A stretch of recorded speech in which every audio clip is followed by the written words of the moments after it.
It by Angela Duckworth. बहुत बार जब हम खुद से ज्यादा कामयाब लोगों को देखते हैं या फिर कामयाब लोगों की गाथाएं सुनते हैं तो हमें लगता है कि वे न जाने ऐसा कैसे कर पाते हैं।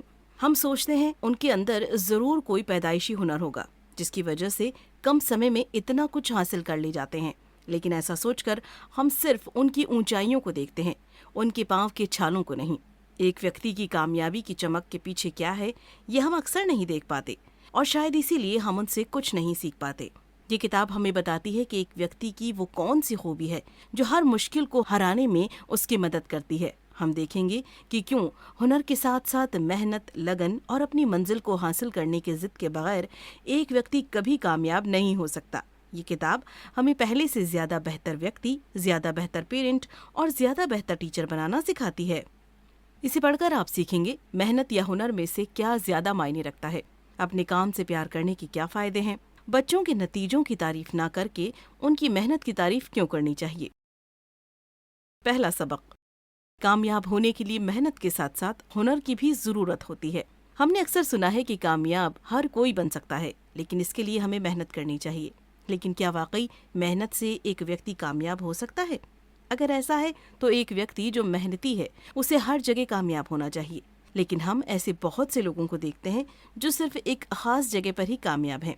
एग्जाम्पल के लिए सचिन तेंदुलकर या महेंद्र सिंह धोनी बहुत ज्यादा मेहनती खिलाड़ी हैं और वे क्रिकेट के मामले में कामयाब भी हैं। लेकिन अपने स्कूल के दिनों में वे क्लास के कमजोर बच्चों में से एक माने जाते थे।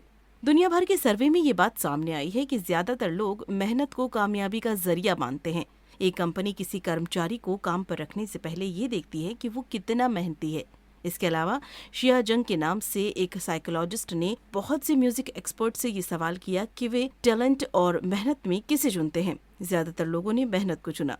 लेकिन उसी स्टडी में जब उन म्यूजिक एक्सपर्ट्स को 2 टेप सुनाए गए और उनसे कहा गया कि एक टेप को प्राकृतिक हुनर रखने वाले म्यूजिशियन ने बजाया है और एक को मेहनत से अपने अंदर हुनर पैदा करने वाले म्यूजिशियन ने बजाया है, इसके बाद उनसे पूछा गया कि उन्हें कौन सा म्यूजिक ज्यादा अच्छा लगा। ज्यादातर एक्सपर्ट्स ने प्राकृतिक हुनर रखने वाले म्यूजिशियन को अच्छा कहा, लेकिन असल में उनसे झूठ कहा गया था।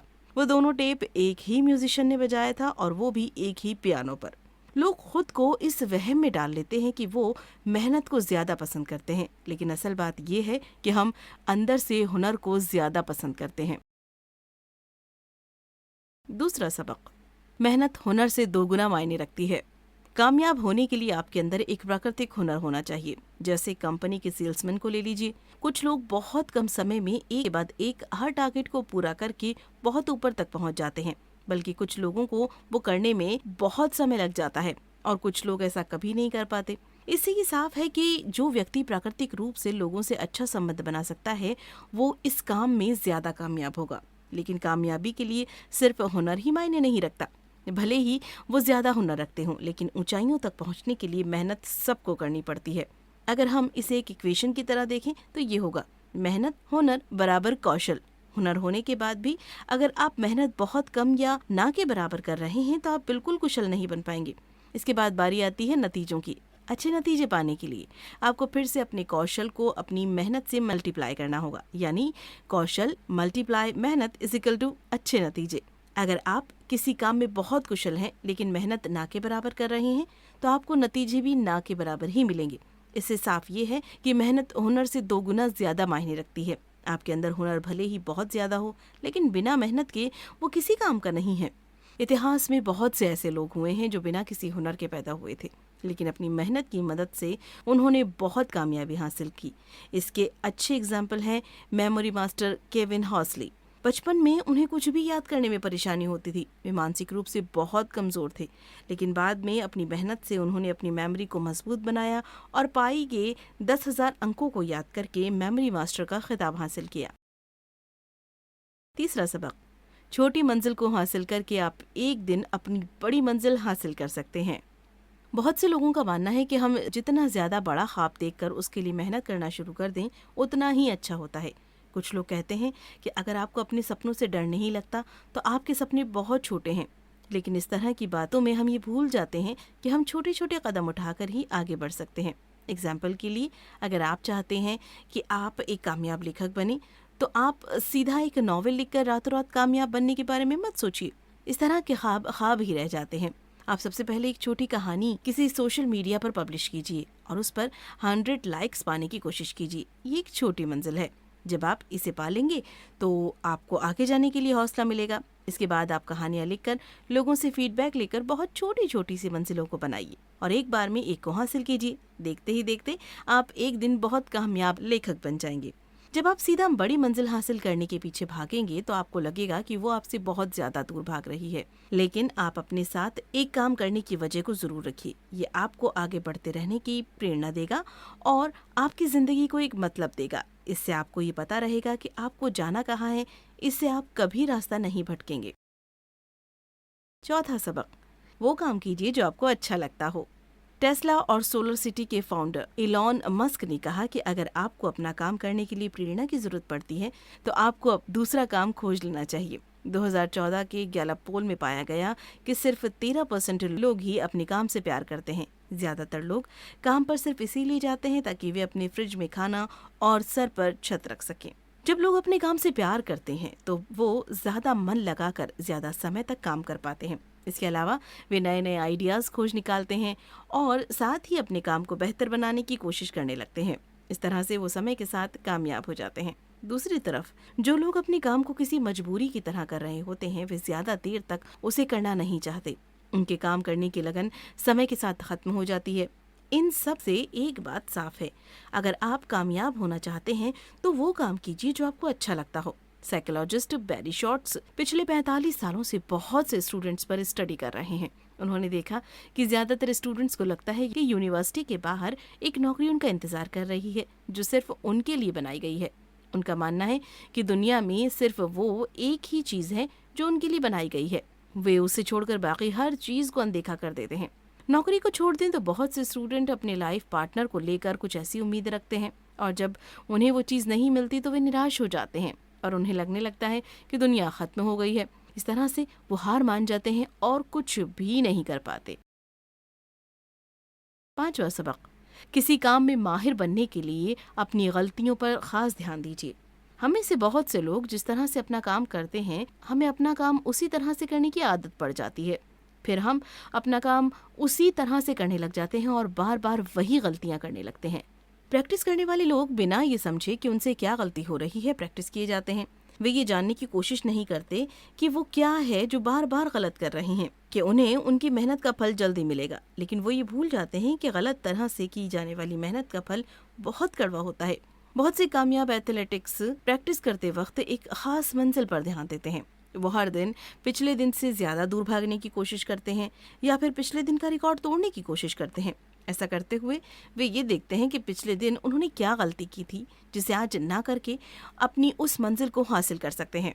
इस तरह से प्रैक्टिस करने को इंटेलिजेंट प्रैक्टिस कहते हैं। इसकी खोज एंडर्स एरिक्सन नाम की साइकोलॉजिस्ट ने की थी।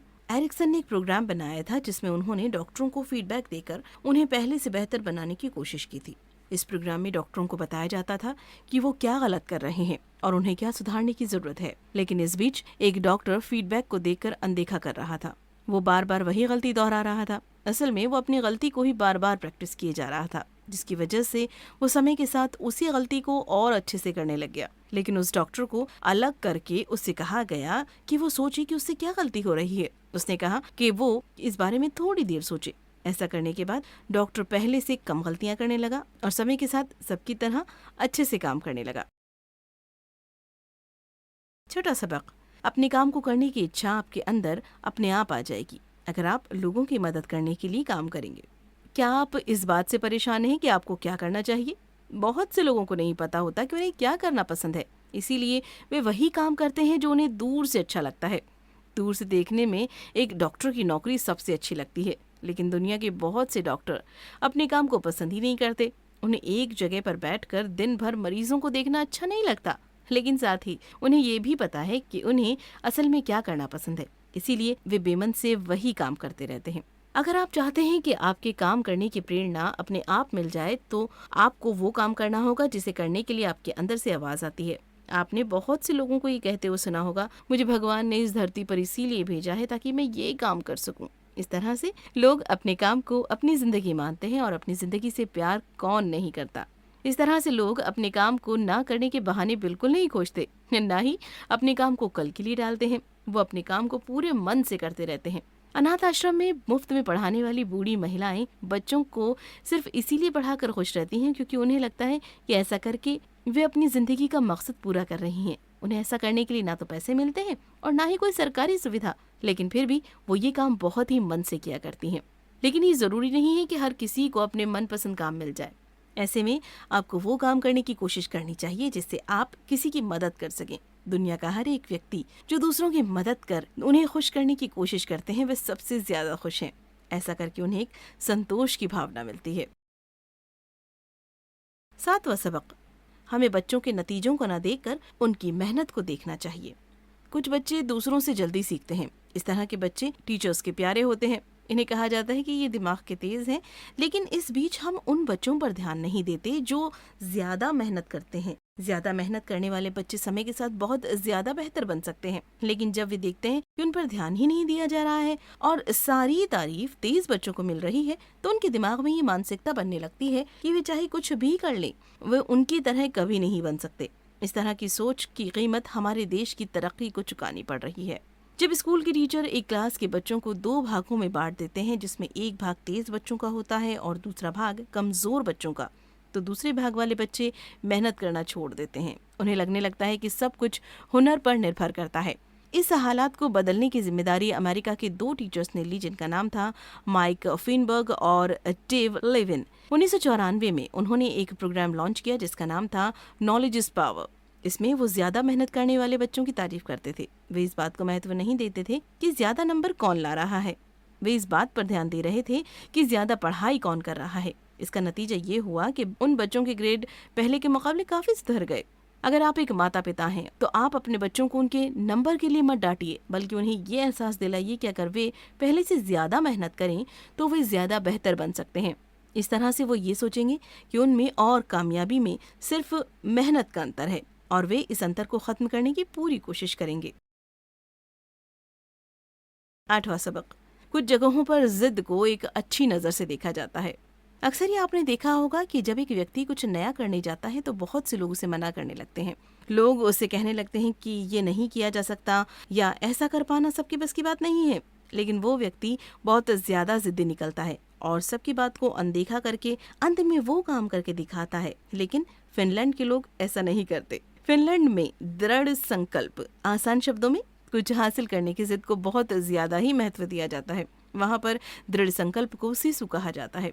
रशिया से समय समय पर युद्ध की वजह से सिसु यहाँ की सभ्यता का एक हिस्सा बन गया। फिनलैंड की साइकोलॉजिस्ट एमिलिया लहती ने फिनलैंड के हजारों लोगों पर रिसर्च किया और पाया कि सिसु एक ऐसी खूबी है जिसे हम सीख सकते हैं। कोई व्यक्ति इसके साथ पैदा नहीं होता। इसके अलावा कुछ कंपनियों में भी दृढ़ संकल्प को बहुत ज्यादा महत्व दिया जाता है। जेपी मॉर्गन चेज के सीईओ जेमी डायमंड ने अपनी कंपनी के हर एक कर्मचारी में इस खूबी को विकसित किया कि अगर वे चाहें तो कुछ भी कर सकते हैं। इस वजह से 2008 के फाइनेंशियल क्राइसिस में इस कंपनी ने $5 अरब के मुनाफे कमाए, जबकि दूसरे बैंक डूब गए। डायमंड अपनी कंपनी के हर कर्मचारी में इस खूबी को इसीलिए डाल पाए क्योंकि वे इसके महत्व को बहुत पहले ही समझ गए थे। जब वे हाई स्कूल में थे तब उनके स्कूल के कैलकुलस के टीचर को हार्ट अटैक आ गया और वे मर गए। तब उनके स्कूल को दूसरे टीचर खोजने में बहुत ज्यादा समस्या होने लगी, जिसकी वजह से आधे बच्चे स्कूल से निकल गए, लेकिन बचे हुए आधे बच्चों ने खुद से कैलकुलस सीखा। डायमंड उनमें से एक थे। इस तरह की जिद ही हमें कामयाबी की तरफ लेकर जा सकती है। जब हाथ में अच्छे पत्ते हों तो हर कोई खेल जीत सकता है, लेकिन जो खराब पत्तों से भी बाजी मार ले जाता है, लोग उसे खिलाड़ी कहते हैं। अच्छे हालात कभी महान लोगों को पैदा नहीं करते। बुरे वक्त से निकलकर खुद को कामयाब बनाने की जिद ही एक व्यक्ति को कामयाब बनाती है। कुल मिलाकर कामयाब होने के लिए हुनर की जरूरत पड़ती है, लेकिन उससे दोगुना ज्यादा जरूरत पड़ती है लगन और मेहनत की। अगर हम लगातार किसी काम में खुद को बेहतर बनाने की कोशिश करते रहें और अपनी गलतियों को पहचान कर इंटेलिजेंट प्रैक्टिस करते रहें और मुश्किल वक्त में अपनी जिद को लेकर आगे बढ़ते रहें, तो हम एक न एक दिन जरूर कामयाब होंगे। हमें अपने बच्चों को ये बात सिखानी चाहिए ताकि वो ये ना सोचें कि सब कुछ हुनर पर ही निर्भर करता है। क्या करें? खुद को चुनौती दीजिए और अपने जिद्दी स्वभाव को बढ़ावा दीजिए। आप चाहें तो 1 महीने तक खुद से खाना बनाने की चुनौती ले सकते हैं, या फिर कुछ नया सीखने की। उस काम को पूरा करने के लिए खुद को एक समय दीजिए और उसे दिए गए समय के अंदर पूरा करने की कोशिश कीजिए। इस तरह से आप अपनी जिद को बढ़ा सकते हैं